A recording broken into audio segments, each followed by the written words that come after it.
Let's talk about God inside the circle.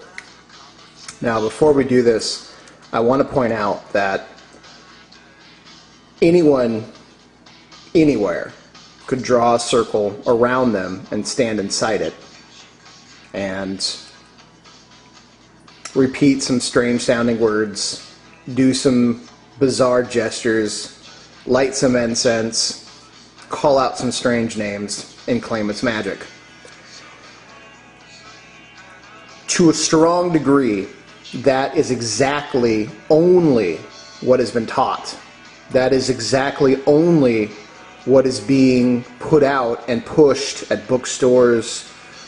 Most people within the occult would never assume that the science of magic is only a fraction of what is the true religion behind ceremonial magic in particular, but magic as a whole. I think the best way is just to show you. This is a circle.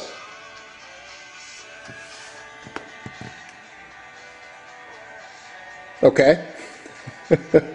Like, Bearheart, it's a circle. It's a circle.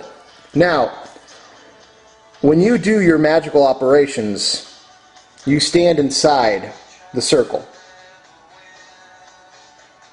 Okay? This is you, and this is your barrier. Now, what you've really done is you have created a miniature multi-universe where you stand at the center of this universe. You are God within this circle. You are God within this miniature universe. You are a miniature God within a miniature universe. This is the outside physical world around you, and now this is the universe that you have created. Now look at this symbol. If you know your planetary symbols, this is now also the planetary symbol of the sun. Now, maybe you understand why sun worship or solar deities are so important. Because a magician, or what we might say a god or prime creator, makes this metaphysical symbol in all things that they do.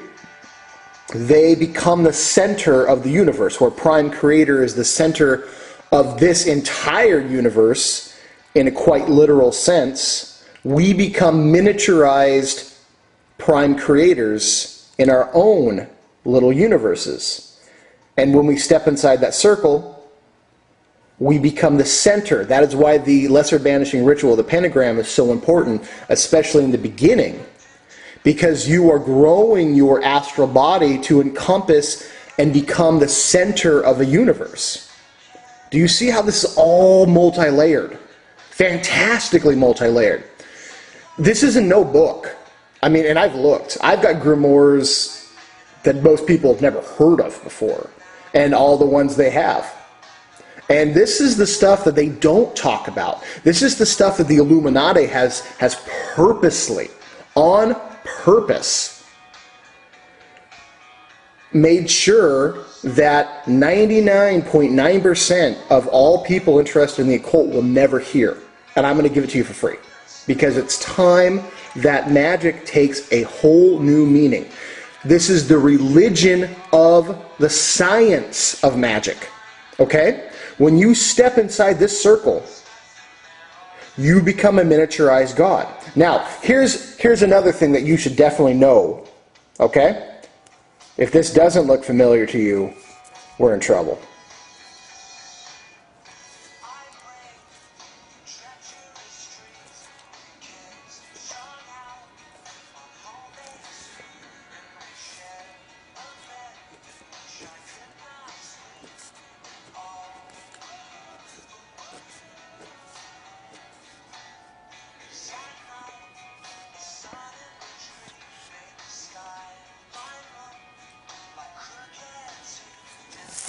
I'm not going to make all the connections, but this should suffice. All right, this is the tree of life, okay?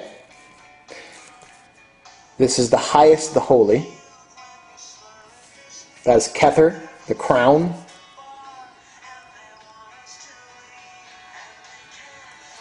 That is Malkuth, the kingdom. All right. Do a little spear for Mars. All right. We'll do a scepter for Jupiter over here. All right. Now this is up here. When you draw the circle, okay, this, actually, here's interesting. This right here is the center, right there, of the tree of life. I could draw a lot of things. Oh, here, I'll just show you guys this one.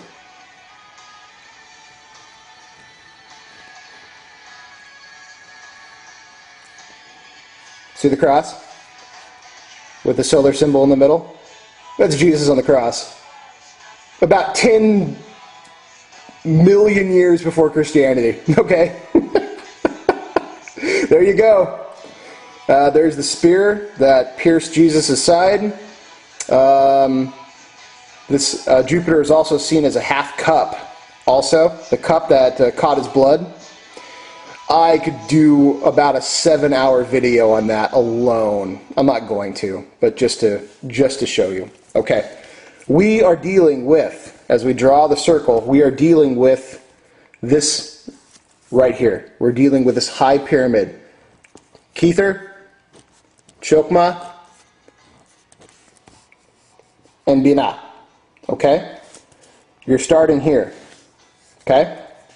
As you stand inside the circle, you are channeling all the possibilities of Kether, or Uranus. That is the planetary sphere of Uranus, which is Kether. Right here and right there. You are channeling all the possibilities into possibilities now with the potential to be manifested. So you stand, let me draw it here. This is that unactual all possibilities of God form, the highest, the highest. You become now the channel as you go into Chokmah, as you actualize that you are a miniature God. You become a channel for all that energy. Okay? What's interesting here is that Chokmah's symbol is a double-handed wand. A double-headed wand. Interesting. Ooh. Okay, now, because you are that outpouring of energy, you need something that's going to contain it and give it structure. Structure. So, you unite. You go into what is Saturn, which is Binah. Okay? Chokmah is, I'm more comfortable with the zodiac. Other people are more comfortable with Neptune. I'm okay with either one. Alright? The symbol for Saturn is a cup, a chalice, to hold energy. Do you begin to see? Interesting. Now, not only are you operating as a channel for all possibility, and now your circle is containing all possibility, you are also now splitting yourself into a duality of divine masculine, divine feminine. Do you see how powerful this is? And you are now completing a circuit. A circle is really two triangles, has the same radius. That's why this symbol is such a powerful occultic symbol. Has nothing to do with the Rothschilds, although they stole it. Has nothing to do with the Star of David, although they stole it. This existed long before any of those guys. And this becomes the Makerba as a vehicle to transmit yourself to see the face of God. Right here. They're both the same thing. So, we have a circle, we have a rod, we have a triangle. Now, we talk about the watchtowers, okay? The watchtowers are really quadrants. And those are in the circle, those are outside the circle as well. Now, even though you don't ever actually draw a square, you can, and there are times that you would do that. A circle, well, let me double back. I'm going to hold off on that one quite yet. I'm not going to go into it. But a square represents the 4 quadrants.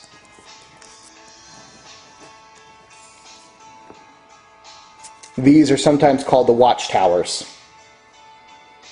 What you are doing when you are casting a circle, or you are becoming the sum total of 1, 2, 3, and 4. That's 10. 1, 2, 3, 4, 5, 6, 7, 8, 9, 10. There are 10 sephira. You are becoming all these things. And you're right here. You are becoming a physical, living manifestation of the tree of life. You are becoming that inside the circle, and you are holding that energy as you create your miniature universe. Because you are that, because you are now the sun of your miniature universe, as you are the center of it, you are the force, the form, the structure, the great, the I am, and the decider and destroyer of your miniature universe. You have become God inside the circle. This is so fucking profound. So amazingly profound that you need to meditate on all of this. And I'm kind of going fast because there's so much that I want to say about each particular thing that I'm worried I'm going to get off track. And in fact, in some cases, I think if I even deviate a little bit, I'm totally going to get off track. Okay? So, when you draw a circle around yourself, when you step inside a circle to perform a magical operation, you are essentially becoming the planetary symbol of the sun, as you are now the center of your own miniature universe.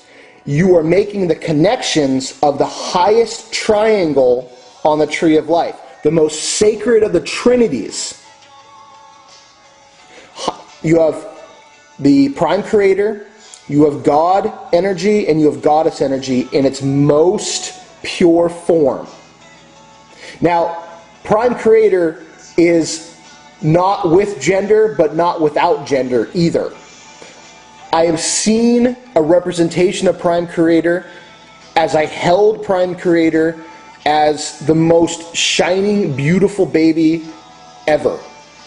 And I just couldn't help myself. I just wept at its beauty. And it was so profound that a being of this power would represent itself in such a vulnerable way. And this was such a lesson to me to say, you hold this kind of power, but look what kind of injury you could do to it. Look what mankind can do to this kind of power. That should be very humbling. So you have male, female, all channeled right into the circle. You are holding those aspects. You are becoming a living representation of that tree. Let me show you something else. You have Kether, Chokmah, Binah, Hest, Geburah, Tepareth, Netzach, Hod, Yesod, And you have Malkuth.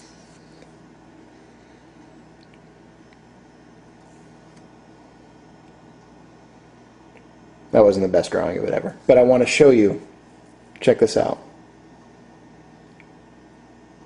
I'm going to redo it. I got to get this lined up better.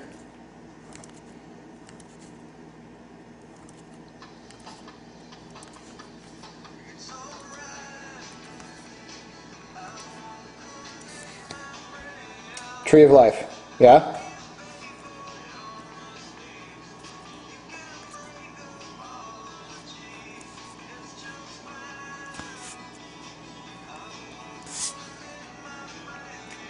There's Venus, the mother of the universe within our tree of life. Watch this.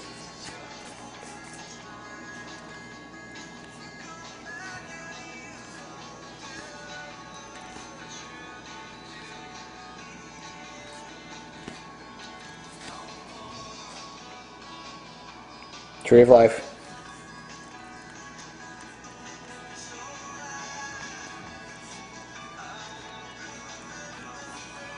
There's Mars. Masculinity runs through all the universe. Femininity runs throughout all the universe. It's the same tree, slightly different emphasis. Slightly different. Goddess, God. Any religion, Christianity, that would seem and sometimes very openly suggest that God is only masculine is out of balance, out of whack, and hell-bent to becoming schizophrenic. When in fact their entire religion, their entire religious base happens right here.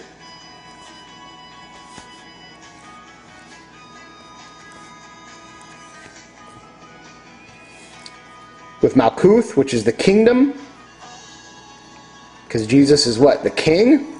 King of earth. And then you have heaven. King of heaven. Oh, I'm not going to get into it. Because, wow, I'm going to go off on a major tangent. But that is the crucifix right there. That is the crucifixion.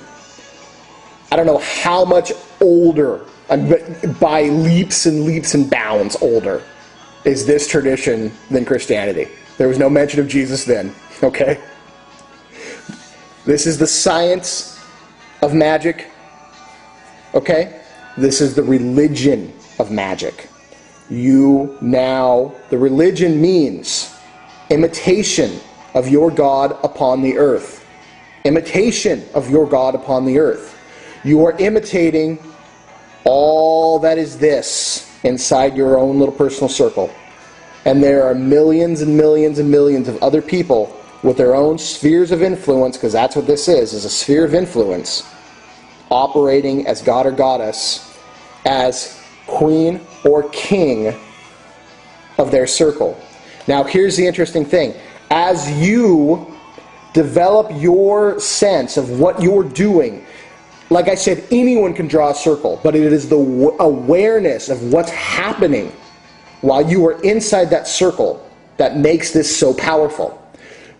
If you are male, there is a counterpart feminine that exists, that is real, that is you, but it is an astral feminine quality that will at some point manifest herself to you. If you are female, it will be a masculine energy. That is your direct reflection, because all things are polaric in nature.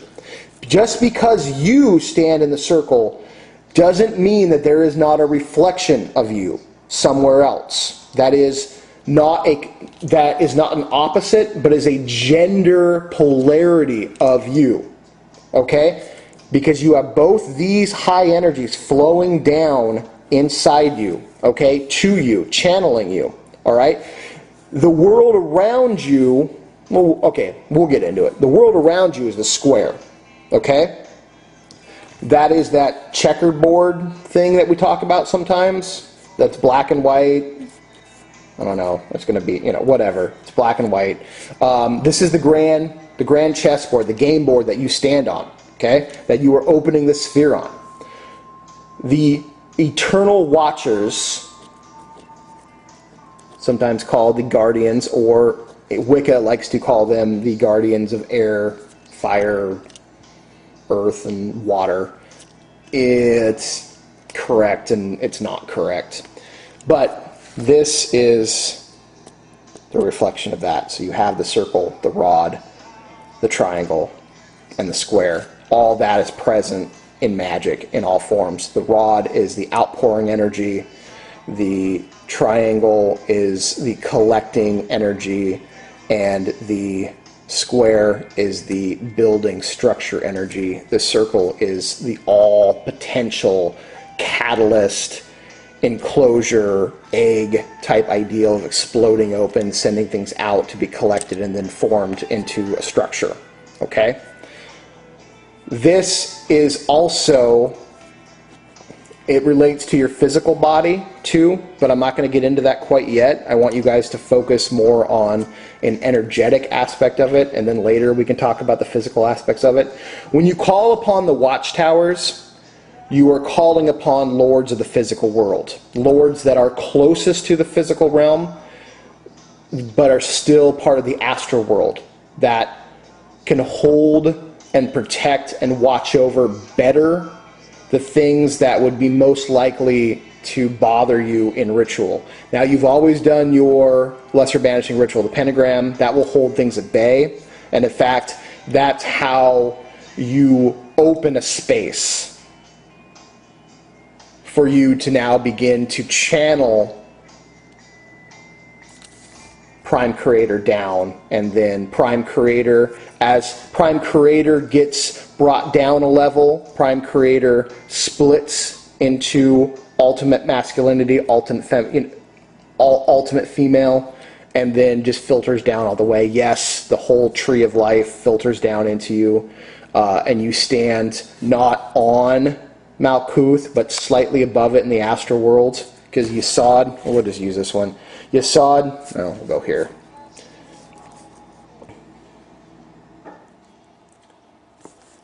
Yesod is the astral world, and right above the physical world. So Yesod is sometimes viewed as sandals, so you're not actually touching the physical world, you're kind of right above it, all right? It's the same ideal. You're standing just outside the scope of the physical world. Inside your circle is considered the astral. And as you dissipate the circle and all that flushes out, and then it manifests into the square. I hope this is making sense. I want to introduce the idea first. Okay? I want to introduce this idea first so you guys can begin to think about it. And you can begin to kind of see where it relates. And then I can get more specific. But your first step, I want you to start right here. Circle. That is totality. Yeah, I know it's just a circle, but all things within it and all things outside of it. Do you see how everything within it could be a manifestation of all things around, or like outside of it? It's a circle within a circle within a circle within a circle, each encompassing some other different particular layer, an awareness of something else, but all in the same circles. And you just happen to be right in the focus point of them all. This kind of looks like a cell, right? There's a reason for that. Okay? Focus on standing inside a circle and getting the relationship between you are a minor reflection of something greater, of the greatest of the great. You are a minor reflection of that. And as you channel that energy down, you become a unrealized, now realized, all possibilities. And so that creates your wand. That's your wand. Now, you need something to hold that outpouring of energy. So you turn to Saturn. Now you have your chalice. Okay? Outpouring energy, something to contain it. Now that you've realized of your polarities of God and Goddess, you connect the circuit. Now you are the triangle of manifestation of the highest. Prime Creator, God, Goddess, all within the circle. In fact, you can draw this point of circle. I mean, there are 365 potentials of triangles inside the circle alone. That sacred geometry plays a gigantic part in this. If it's confusing, let me know. I'm trying really hard to break it down so you guys understand that there is a huge, huge importance, not how you draw the circle, but what you're doing when you do it. That will create a paradigm shift for you, a magical ideal of thinking that will blow your socks off when you finally get it. Concentrate, meditate on the circle, meditate on the wand, meditate on the triangle, and meditate on the square. All these things exist. You are all that. And that is a reflection of the tree of life too. All those energies make up the tree of life. So here we go. Air, fire, water, earth. It's all there. I promise you. It's all there. And you're all there inside it. Let me know.